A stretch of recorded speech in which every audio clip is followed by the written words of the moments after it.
Hello everyone, আসসালামু আলাইকুম। আজকে আমি দেখাবো কিভাবে ঘরে থাকা মাত্র ৩টি উপকরণে অনেক মজাদার একটি ডেজার্ট তৈরি করা যায়। প্রথমেই আমি ক্যারামেল তৈরি করার জন্য ২ টেবিল চামচ চিনি ও ১ টেবিল চামচ পানি দিয়ে ভালোভাবে জাল করে নিচ্ছি ক্যারামেল তৈরি করার জন্য। ক্যারামেল তৈরি হয়ে গেলে আমি যেই মোল্ডের মধ্যে এটা বানাবো সেই মোল্ডে ক্যারামেলটা ঢেলে নিচ্ছি এবং ভালোভাবে সেট করে নিচ্ছি। ডেজার্টটি বানাতে আমাদের লাগবে কাস্টার্ড পাউডার। আমি একটি বাটিতে ২ টেবিল চামচ পরিমাণ কাস্টার্ড পাউডার ও কোয়ার্টার কাপ পরিমাণ পানি ভালোভাবে মিক্স করে নিচ্ছি, যেন দলা পাকিয়ে না যায়। এখন একটি ননস্টিকের প্যানে আমি ২.৫ কাপ পরিমাণ দুধ ঢেলে দিচ্ছি, সাথে দিচ্ছি ২টা ডানো গুঁড়া দুধের প্যাকেট। গুঁড়া দুধ ঢেলে দেওয়ার পর একটি স্প্যাচুলার সাহায্যে ভালোভাবে মিক্স করে নিচ্ছি যাতে দলা পাকিয়ে না যায়। এখন আমি এটাকে কিছুক্ষণ অনবরত জাল করতে থাকব। এখন দুধের মধ্যে কোয়ার্টার কাপ পরিমাণ চিনি দিয়ে দিচ্ছি। চিনি দেওয়ার পর এটাকে আমি অনবরত নাড়তে থাকবো, জাল করতে থাকবো ঘন হওয়ার আগ পর্যন্ত। ততক্ষণ জাল করব যতক্ষণ পর্যন্ত দুধ ঘন হতে হতে অর্ধেক না হয়। ঘন হয়ে যাওয়ার পর আমি এখানে কোয়ার্টার কাপ পরিমাণ সুজি দিয়ে দিচ্ছি। সুজি দেওয়ার পর কিন্তু একদমই থামা যাবে না, অনবরত নাড়তেই হবে, কারণ যদি আপনারা নাড়া বন্ধ করে দেন তাহলে সুজিগুলো নিচে জমাট বেঁধে দলা পাকিয়ে যাবে, তখন এই ডেজার্টটা হবে না। আমি এইটাকে ততক্ষণ পর্যন্ত নাড়তে থাকবো যতক্ষণ পর্যন্ত এটা ঘন না হয়ে আসছে।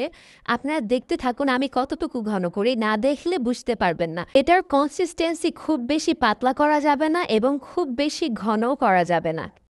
অনবরত নাড়তে নাড়তে যখন এটা কিছুটা ঘন হয়ে যাবে তখন আমি আগে যেই কাস্টার্ড পাউডারের মিশ্রণটা তৈরি করে রেখেছিলাম সেটা এটার মধ্যে ঢেলে দিব। ঢেলে দেওয়ার পর আমি এটাকে অনবরত নাড়বো যাতে এটা লেগে না যায় এবং দলা পাকিয়ে না যায়। এটা নাড়তে নাড়তে আমি কিছুটা যখন ঘন হয়ে যাবে তখন আমি চুলা অফ করে দিব। আমার ডেজার্ট তৈরি হওয়ার পর আমি যেই মোল্ডে ক্যারামেলটা ঢেলে রেখেছিলাম সেখানে আমি সুজির মিশ্রণটা গরম থাকা অবস্থায় ঢেলে দিচ্ছি। অবশ্যই গরম থাকা অবস্থায় ঢালতে হবে, এটাকে ঠান্ডা করা যাবে না। এটাকে মোল্ডের মধ্যে ঢালার পর আমি একটি স্প্যাচুলার সাহায্যে ভালোভাবে চারদিকে সমান করে দিয়েছি। ডেজার্ট মোল্ডে ঢালার পর আমি পরবর্তী ধাপে চলে যাচ্ছি। একটি ননস্টিকের প্যানে আমি পানিতে একটি স্ট্যান্ডের মধ্যে মোল্ডটা বসিয়ে দিয়েছি। মোল্ডটা বসানোর পর আমি এটার যে ঢাকনা আছে ঢাকনার মধ্যে একটি তোয়ালে পেঁচিয়ে ভালোভাবে ঢেকে তারপর চুলা জ্বালিয়ে দিয়েছি। ঢাকনাটার মধ্যে তোয়ালে পেঁচানোর কারণ হলো যাতে কোনোভাবেই বাতাস বের হতে না পারে। আমি এরপর এটাকে আধা ঘন্টা স্টিম করব। আধা ঘন্টা পর আমি ঢাকনা তুলব। ঢাকনা তুলে যদি দেখি এটা হয়ে গিয়েছে আমি চুলা অফ করে কাচের ঢাকনাটা দিয়ে চুলাতে রেখেই ঠান্ডা হতে দিব। পুরোপুরি ঠান্ডা না হলে কিন্তু এটা মোল্ড আউট করা যাবে না। এটা পুরোপুরি ঠান্ডা হওয়ার পর আমি চুলা থেকে নামিয়ে নিয়েছি। এখন আপনাদেরকে আমি মোল্ড আউট করে দেখাচ্ছি। দেখুন দেখতেই কতটা ইয়াম্মি লাগছে। আমি প্রথমে সাইড দিয়ে ছুরির সাহায্যে কেটে নিচ্ছি যাতে এটা মোল্ড আউট করতে আরও ইজি হয়ে যায়। সাইড দিয়ে কেটে নেওয়ার পর আমি এটাকে উল্টো করে প্লেটের মধ্যে ঢেলে নিচ্ছি। ওয়াও!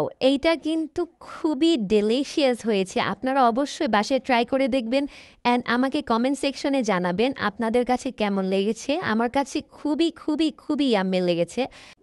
আমি আপনাদেরকে এইটা কাটিং করে ভিতরের কালারটা দেখিয়ে দিচ্ছি। দেখুন ভিতরের কালারটা কতটা সুন্দর হয়েছে। আমার ভিডিওটি যদি আপনাদের ভালো লাগে তাহলে আপনারা এটা অবশ্যই বাসায় ট্রাই করে দেখবেন অ্যান্ড অবশ্যই একটি লাইক দিয়ে আমার পাশে থাকবেন। ধন্যবাদ সবাইকে।